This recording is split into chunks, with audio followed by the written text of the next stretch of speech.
Friends, ఇది వచ్చేసి మనకు ఏవైతే సైకిల్స్ ఉంటాయో వాటికి ఎల్ఈడి బల్బ్ అనమాట. దీనికి మనము రీఛార్జ్ చేసుకోవాలి.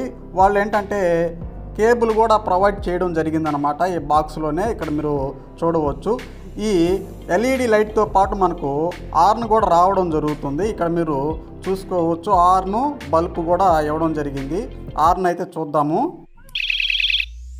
ఈ హార్న్ అనేది 3 రకాల సౌండ్స్ మారడం జరుగుతుంది ఒత్తి పట్టుకుంటే. ఇక్కడ మీరు చూసుకోవచ్చు, ఎల్ఈడి బల్బ్ కూడా మనకు వెలగడం జరుగుతుంది, బ్లింక్ అవడం కూడా జరుగుతుంది అనమాట. ఇక్కడ మీరు చూసుకోవచ్చు, ఫిట్ చేసేసాము. ఇక్కడైతే చెక్ చేద్దాం, హార్న్ చెక్.